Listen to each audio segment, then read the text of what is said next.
Hello, YouTube world. Hello.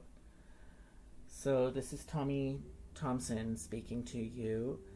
And I just want to do a quick live stream. I'm going to try to make it quick.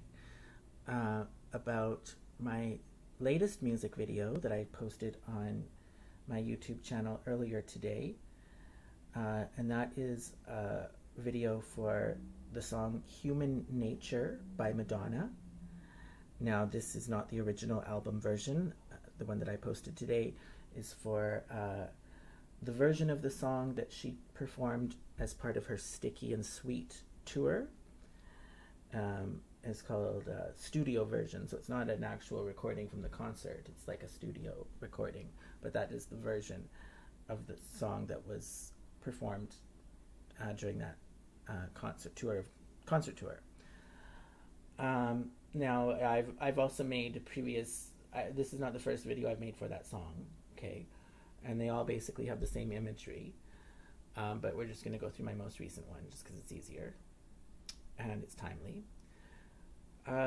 So let's just get going. The song is called Human Nature. The video, the Madonna video for the song,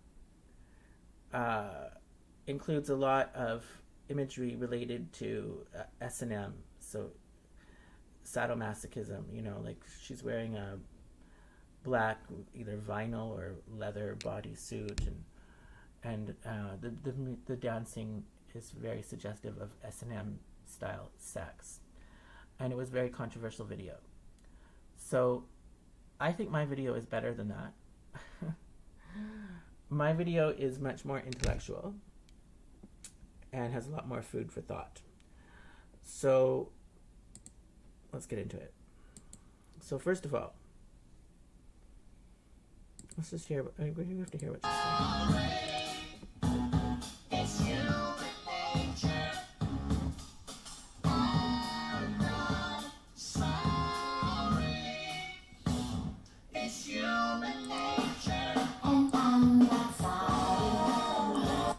Okay, so she starts off by saying she's not sorry, it's human nature. Yeah. So this is as you're going to see, the imagery that I use is very personal. I'm not sorry either. Let's go on.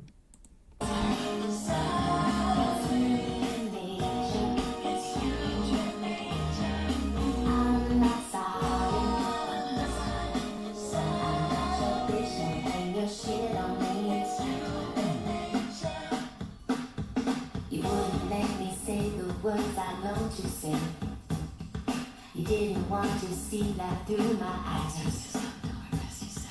Okay, so my video is based on my interpretation of the song, which is I'm using this song as a springboard to talk about the censorship, the extreme censorship that I have experienced online in the past few years. As you see, as you would have heard there, some of the key words in the song are express yourself, don't repress yourself. Advice that I have always taken to heart. So how either I don't know if you want to call it the left wing, or I don't really think of it as the left wing, the mainstream point of view, mainstream discourse has shifted in the past couple of decades.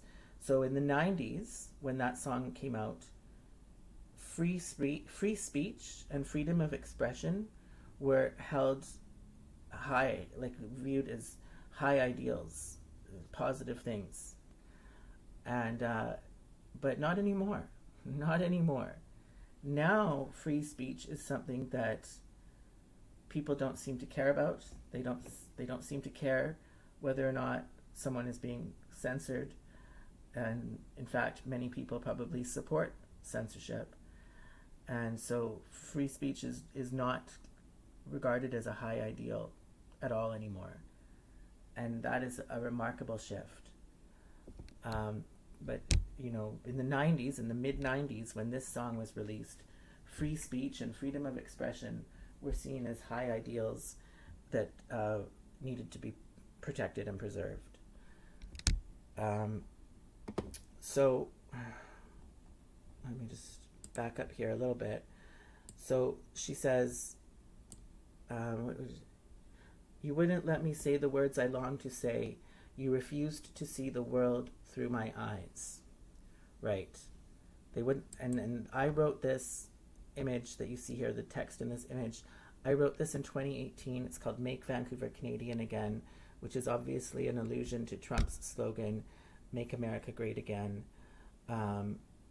You know, in it, I'm talking about the terrible problem in Vancouver with foreign ownership of real estate that has made the city so unaffordable for the people who are actually from there, of all races, right? And the extreme levels of immigration and some of the problems with integrating people from all around the world, with, you know, from so many disparate cultures and disparate value systems, and how hard that is, if not impossible, to integrate all those people in one place. My bandwidth is fluctuating wildly. Wow. I'm not going to talk about this specific image at length because I've already done a video, a really good job at explaining, like, sentence by sentence, everything I'm talking about in this image. And I'll put the link to that in the description below. It's called MVCA Deconstructed. So I'm deconstructing this image and explaining really what I had in mind when I was writing it and the context in which it was written in 2018. But it is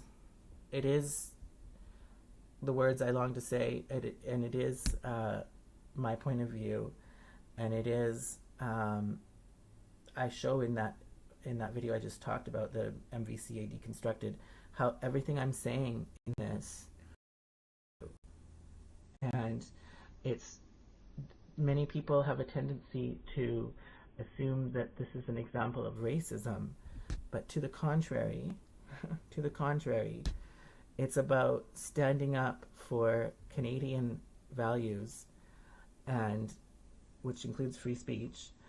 And so Canadians are people of all races. It's not just about any one race. Okay, so to make Vancouver Canadian again is, yeah, to make it culturally Canadian and owned by Canadians as opposed to foreign investors. So to the benefit of all Canadians, which would include people of all races. Okay, it's not just about any one race. And if you think that, some people think that I'm saying that I mean to make it white again, well then, that's not what I'm saying in this. And if you think that to say to make Vancouver Canadian again is the same thing as saying to make it white again, then you're the one who is being racist. You're the one who is equating being Canadian with being white. That's not what I'm saying. It wouldn't make sense to say that. It never was an all-white city. Never. So it's always had Chinese people living in Vancouver since the 1800s, as well as Native people, of course, even further back than that. So I wouldn't say that doesn't make sense. And to stand up for Canada, for Vancouver to be Canadian and to be owned by Canadians as opposed to foreign investors of real estate, that is to the benefit of Canadians of all races, right? So the housing crisis that's been brought on by this tremendous amount of foreign ownership, mainly from China, this housing crisis is negatively impacting Canadians of all races, So it's, and to the extent that racial minorities would be disproportionately vulnerable in the housing market, then you could even make an argument that the foreign ownership would be impacting non-white Canadians even more so. So this is not at all about being racist or being trying to be exclusionary only for whites. It's to the contrary, okay? But I explain all of that in depth in another video that I'm going to share. I'll put a link in the description below. And it is outrageous, the amount, how much, the degree to which this one thing, which I'm very proud of writing, that's what a leader and a somebody who cares about their community and their family and their community's well-being, this is the kind of thing that person would do, is to stand up for their community. But that I have been so terribly harmed and chastised, censored, and bullied as a result of this, it's truly shameful, truly shameful. But on the part of the people who've done that, I'm proud of what I've done, though. Okay, moving on.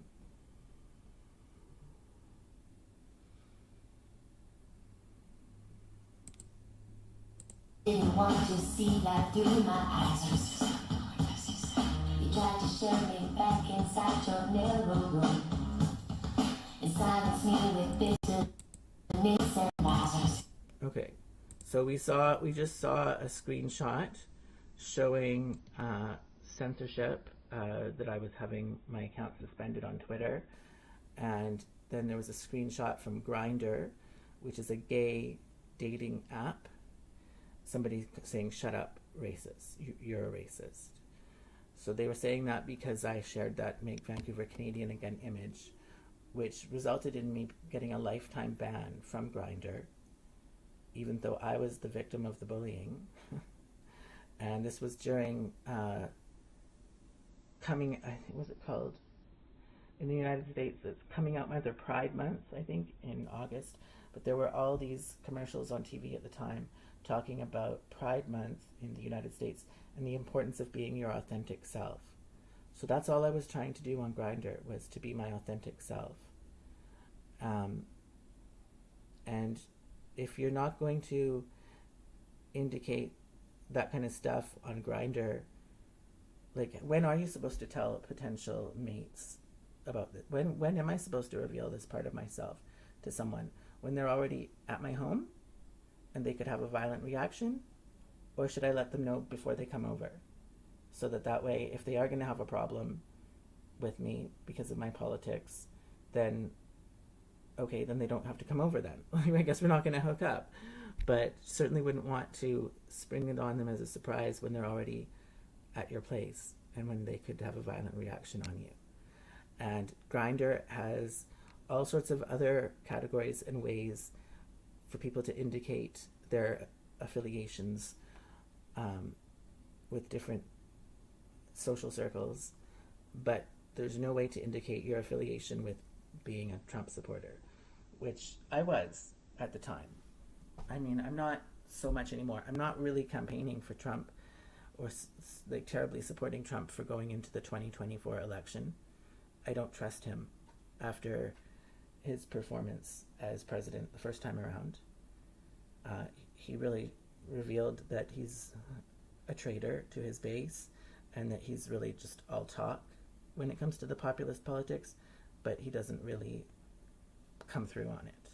So I don't trust him, straight up. I actually have serious concerns. I think that, yeah, I'll leave that for another day, talk about that. But I don't feel bad for having supported Trump, and I don't feel that people who are currently supporting Trump should feel bad. I don't feel that they should be attacked. I think that people should be allowed to wear MAGA hats if they want to, and I support the populist movement, broadly speaking, even if I think that the leader of it, Trump, is somebody who cannot be trusted. You know, I still support the movement, broadly speaking.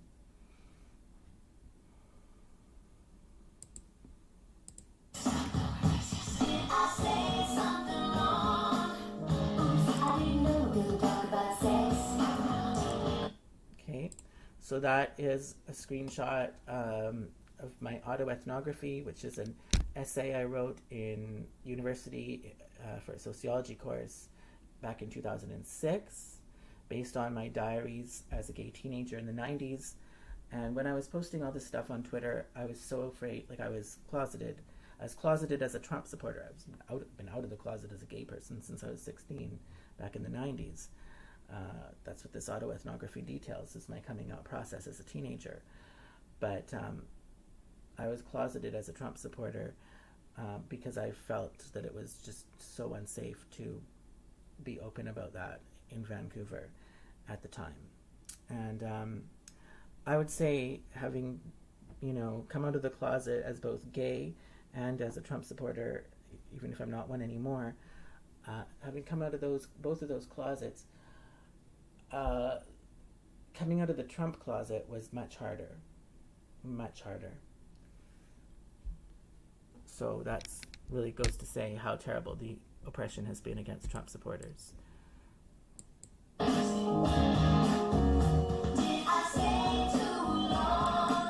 Okay, did I go back? Did I stay too long? And you're seeing a picture of Vancouver from 1980, just around 1980. That is a photo from my family photo album.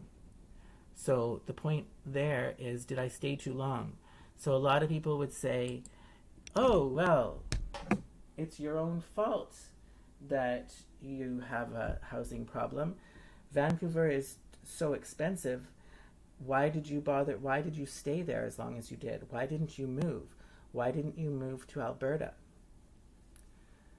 So, my family has lived in the Vancouver area since the 1800s. And, maybe I should have moved to another part of Canada, but I didn't until just the past 2 years. And, I don't think that's right, that it should just be expected that if you're from Vancouver, that you're not allowed to stay there. Like, you can't, it's expected that there would not be a permanent population there, but that anybody who's from there, unless they're totally rich, would have to leave. Like, I don't agree with that. And we've seen part of the big problem in Vancouver is that so much of the population that's originally from there has left because of housing affordability issues, and then new people have come in, of course, like either immigrants from other countries or Canadians from other parts of Canada. Both of those are people who have no roots in Vancouver. They don't have any memory of what the city was like. And so that's how historic buildings like my elementary school, David Lloyd George School, built in 1921, can be demolished because people don't know or appreciate the local history. And yeah, so it's terrible. It's actually a terrible thing to be from Vancouver, unless you're rich. But I would not wish that on anyone, to be from Vancouver, because people really don't understand what we've been through, and the only people who do understand it would be other people who are from Vancouver long term. But as I say, most of those people have been displaced. So there is no community. It's been torn apart by the housing crisis, largely brought on by foreign ownership. Not only brought on by that, though, I should say, also low interest rates.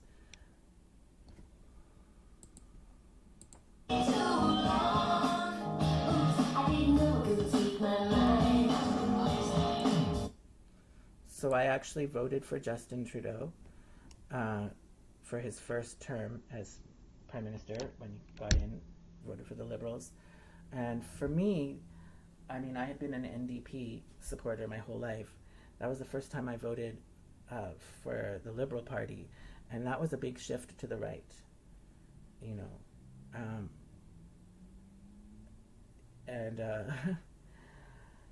boy.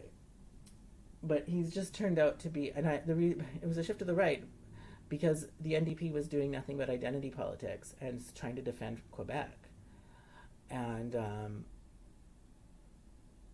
whereas for that first campaign that led to the Liberals reassuming power under Justin Trudeau, they were campaigning based on class politics. Every campaign speech Trudeau gave, he talked about helping people join the middle class and become middle class.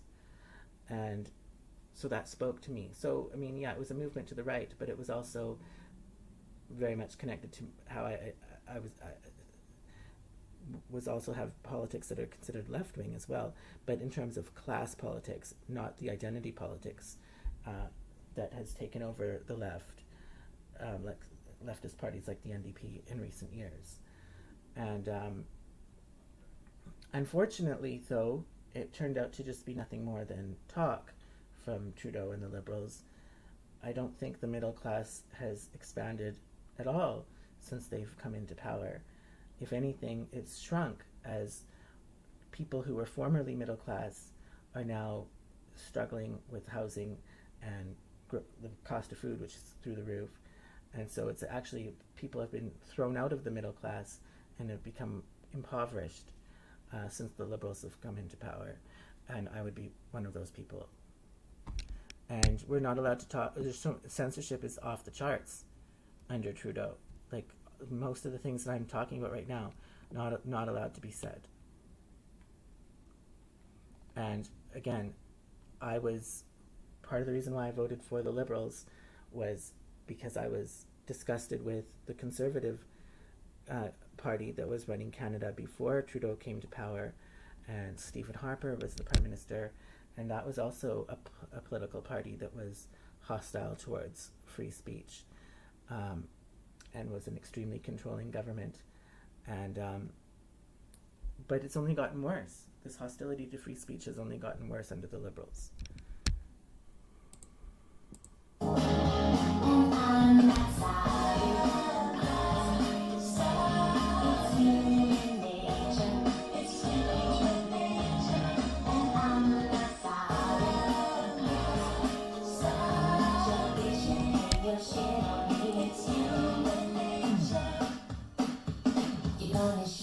Telling you my fantasies.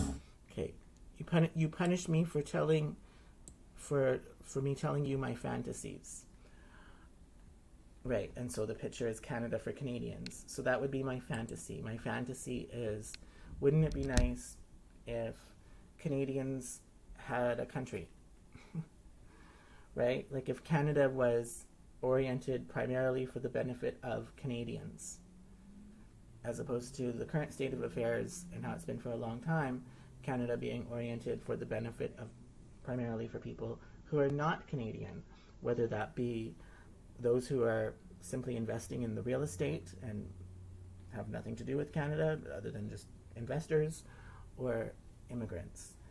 And that's not to say that I'm against immigration or that I'm against foreign investment altogether. But it needs to be done in a way that puts Canadians first and recognizes the needs of the people that are already here, and that benefits the people that are here already, okay? Which is not the situation for a long time.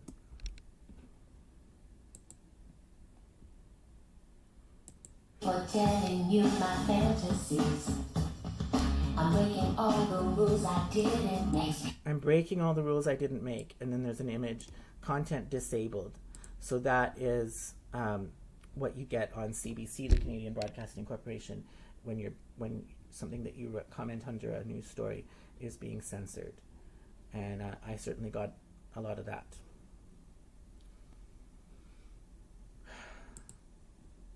The rules I didn't make. Express yourself, don't repress yourself. You took my words and made a trap for silly fools. You took my words and made a trap for silly fools. Okay, so it's important to point out that this censorship that's out of control right now is not something only coming from the left wing, which is, I think, what a lot of people think. The right wing is doing a lot of censorship too.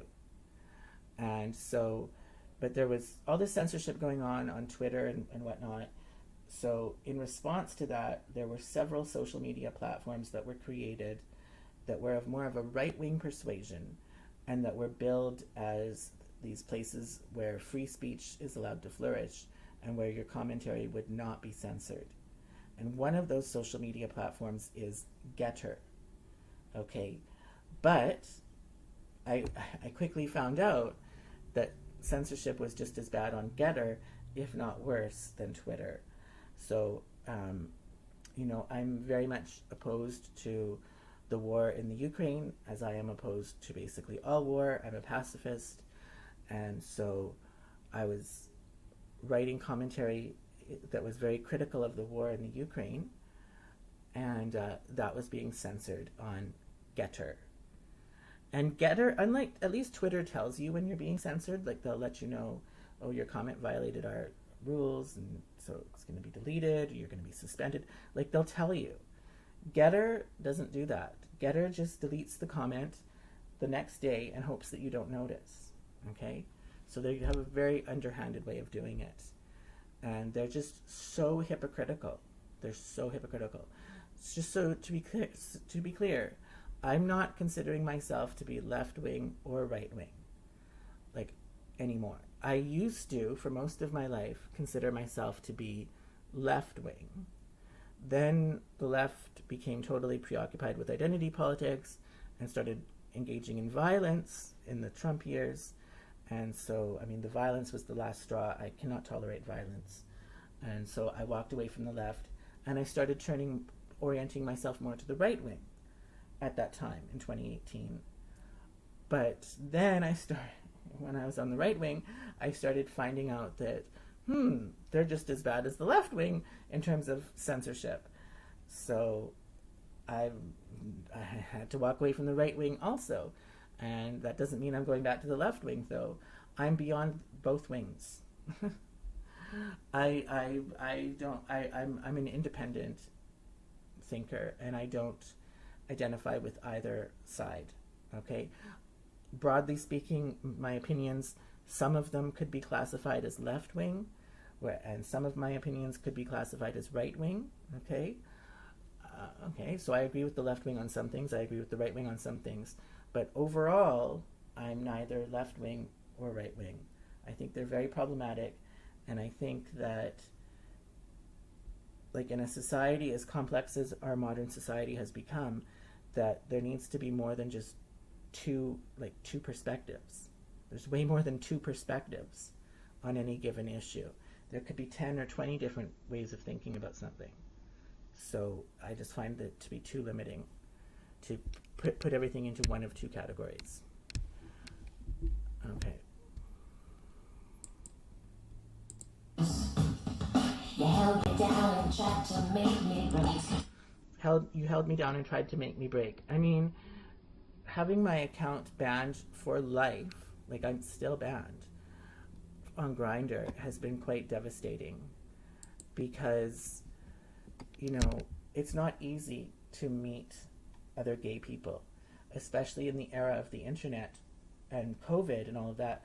Like, it used to be that there were more physical, three-dimensional, real places where gay people could meet up, but so much of the world, especially the gay world, has gone online in recent years and it's on Grindr especially, that to be banned for life from something like that is to almost be excommunicated from the gay community. And I didn't do anything wrong, other than trying to be my authentic self and trying to let people know what I'm about before they came to my house. And there could be a bad reaction when they come to my house. Well, there's nothing wrong with that. But those people, some of those people, were bullying me and calling me names and being verbally abusive towards me. Yet I'm the one who gets banned for life. It's outrageous. It's outrageous. And I was leaving an abusive relationship, and it's just really added to my sense of isolation, social isolation. So that's how it's trying to make me break. I'm never going to break, though. If there's one thing I've made it through this far, I'm never going to break. Doesn't matter what they throw at me. I'm never going to stop being my authentic self. Okay? I'm never going to stop. And it's another outrageous thing is how the gay community these days seems to be so complacent about free speech. Because if it wasn't for free speech, gay people would not have any rights. Like any rights that gay people enjoy nowadays, they've come about because they've been fought for by activists who were using their free speech. Okay? And being gay, like in the sense of coming out of the closet and being publicly open about your gay sexuality, that in itself is an exercise of free speech and freedom of expression. So if there's any group that should understand the importance of free speech, I would think it would be gay people. So it's especially disappointing to see so many gay people seem to be just fine with censorship. Tried to make me break. Did I say something true? I didn't know we could talk about sex. Okay. Oops, I didn't know I couldn't talk about. Oops, I didn't know I couldn't talk about sex. So that's just a quote again from my teenage autoethnography coming out story as a gay teen in the 90s. And so the first night that I went to this gay youth group downtown, lied to my mom, said I was going on a school field trip. After I came back, I wrote this diary entry, and I wrote in it, I felt like a polar bear from a zoo in Mexico City, released in the Arctic for the first time. At first, the cold is a shock to him, but soon he feels more at home than ever before. Okay, and so that was how I felt when I was trying to come out as a Trump supporter, and all of a sudden interacting with other on the first time ever, I felt like, oh, I'm in my element. You know, it was the same kind of a feeling. And so that's why I took on the name Polar Bear as my pseudonym on Twitter. Okay, so it's about drawing the parallels, the similarities between coming out as a gay kid in the 90s and coming out as a Trump supporter in the 2018. You know, and I get censorship for gay stuff too. Like I posted, I think I posted this, like my diary, my gay coming out story on Twitter, and that was censored. Okay, so it's not just stuff where I would be saying that I'm a Trump supporter getting censored. No, it's stuff that would be stereotypically very left-wing is getting censored as well. But that's because Facebook and the like, they don't want people to see my full range of who I am. They want people to see a stereotype, to think I'm a stereotype of a Trump supporter. So when I put something out that's supporting of gay people, that would be censored because it's like, well, how can this Trump supporter support gays? Like, this is like seen as a contradiction, even though it's not. It's seen as a contradiction, and they censor that.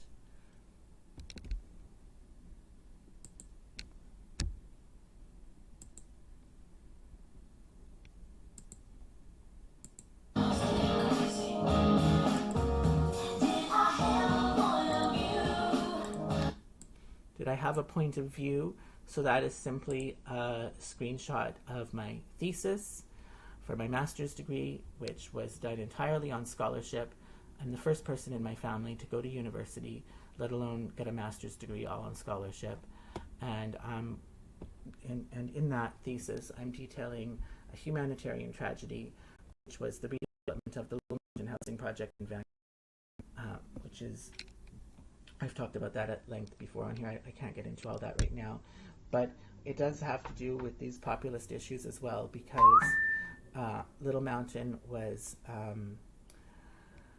sold to a private developer from Malaysia, and it was this developer who insisted that the land be cleared of all the people, that all the people living there had to be displaced, even though there had been a plan for many years on how to redevelop this land without displacing anybody, simply by doing it in stages, in phases, where you'd redevelop one section of the housing project, have everybody move to one side while you're rebuilding one part of it.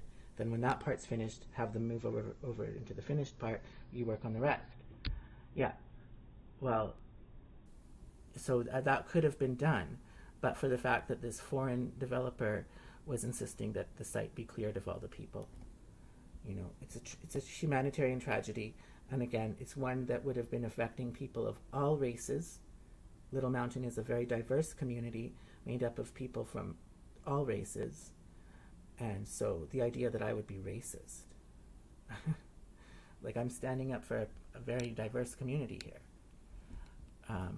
It's just ridiculous. I'm not racist.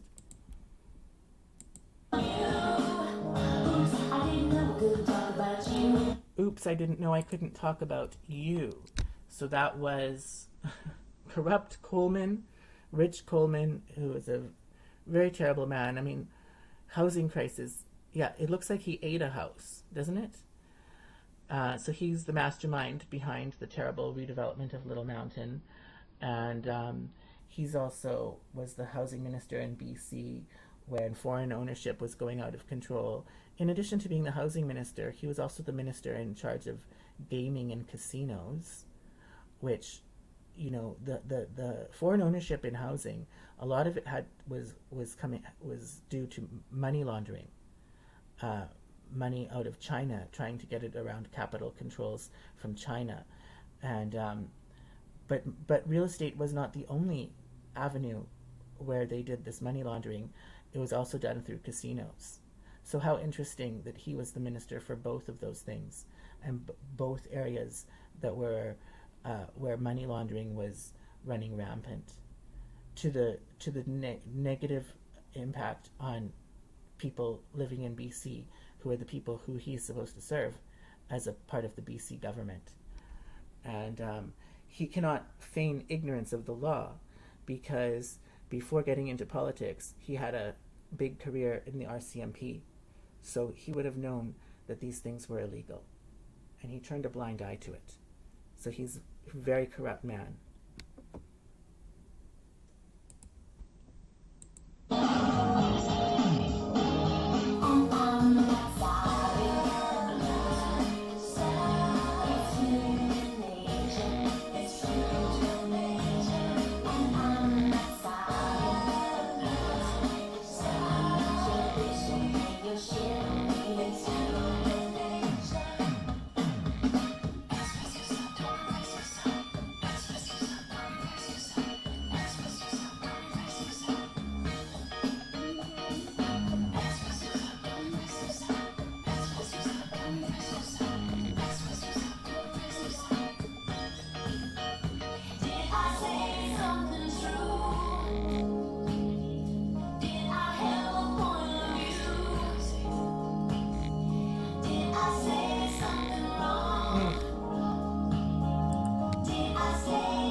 Did I didn't address this image yet. So this is another example, pretty bad example of censorship that I experienced.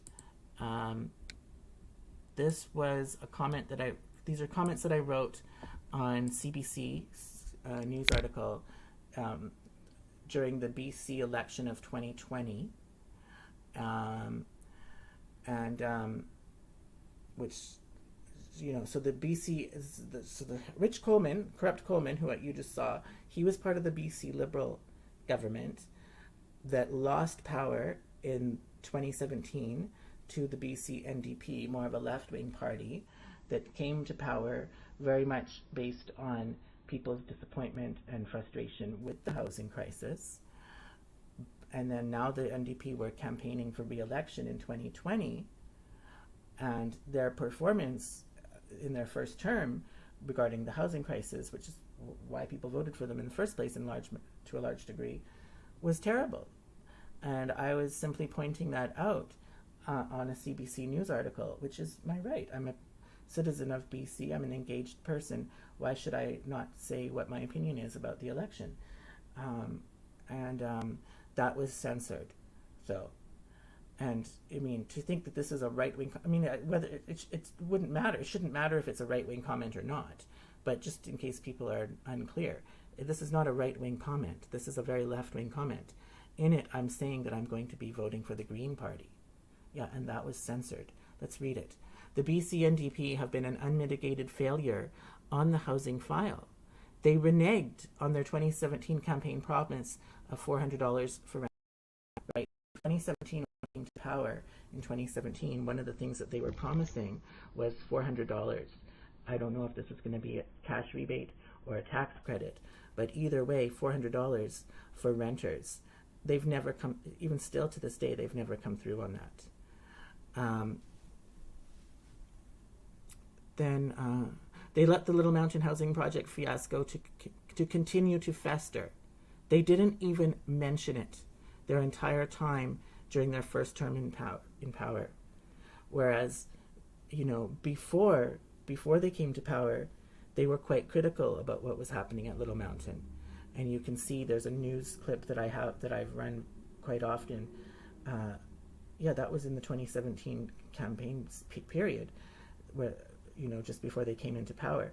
David Eby, who is now the current premier, NDP premier, was really chastising the Liberal government for what happened at Little Mountain. Okay, but as soon as the NDP come into power, they didn't even mention it anymore. They allowed Ontario's Conservative Premier Doug Ford to take the lead among the provinces for banning evictions during the pandemic. Right, so that's a Conservative government in Ontario was banning evictions during the pandemic. The NDP in BC, which is supposedly a more left-wing party, did no such thing. Now they're delaying the extremely important public inquiry into money laundering for a shameless power grab. So right, there was a public inquiry into this money laundering. Now, that did come about under the BC NDP, so that's one good thing that they did. It's just allowing this public inquiry to happen. But then they were delaying it for this election. And it wasn't a time for an election. It was simply because they saw the polling looked good and they wanted to solidify their power. This is not an endorsement of the hopelessly corrupt BC Liberals, okay? Right, I'm not supporting them. Those would be the main rivals of the NDP, but I'm not supporting them either because I knew how terrible they were, like corrupt Coleman and all that terrible stuff that happened at Little Mountain was all under them. So I said I'm supporting the BC Green Party for this election. They are the only alternative to NDP or Liberals with any integrity in BC. I mean, that's how I saw it. And why would that be content disabled? Like, I would like CBC to explain themselves. Like, why they felt that needed to be censored. And I wrote, and after it was censored, I wrote, I have no free speech. I'm supporting the BC Green Party in this election, largely because of the housing issue, but I can't say anything more specific than that. I'm not even sure if I can say this. And no, I couldn't say this because that was censored as well. Like, CBC is so bad for censorship. They're out of control.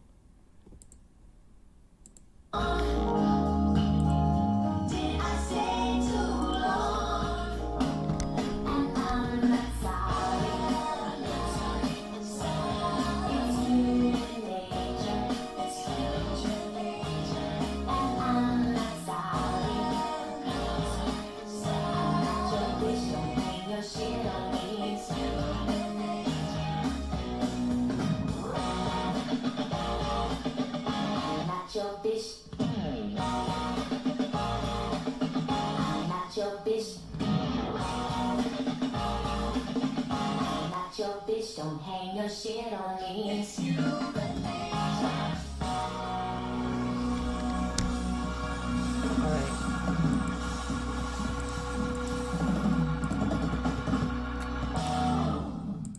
All right. So just to conclude that, like, I mean, it's really is terrible.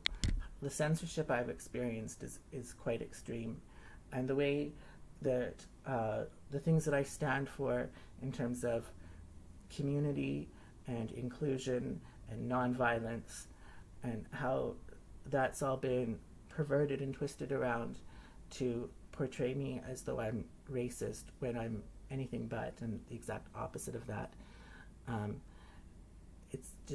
It's so terrible. It's so terrible. It's so shameful, and there's no side that is virtuous in this. The left wing and the right wing are both equally bad, and you know, and but people who, you know, left wing people and right wing people all find reasons to hate me. So, you know, they hate each other too, right? So, but the one thing that all these people who are at each other's throats on just about any issue, the one thing that they can all agree on is that I should be hated. And I just think that is so deplorable, you know, to borrow a word from Hillary Clinton.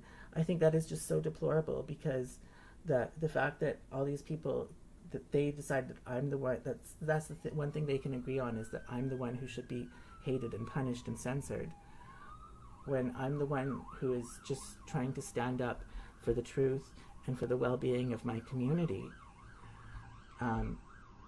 It's terrible. It's terrible. It's terrible. And I think if you see my point there, you could see why I often say, you know, humanity does not deserve me. They don't, like, the community that I'm standing up for doesn't even deserve to have an advocate like me, because of the way that they would tear me down. So they don't have an advocate like me. They've torn me down. They've censored me. I'm a shell of my former self compared to how I was when I was much more actively involved in these types of issues. There's no way I would be on the news at this point in time. And so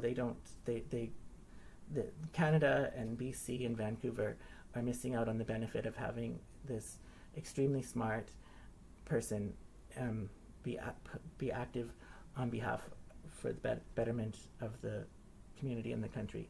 They don't get that because they've torn me down, so they don't actually get to benefit from it. And so perhaps that's the one thing that is right about all of this.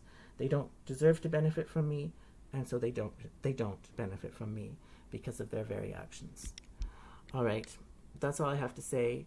Peace out.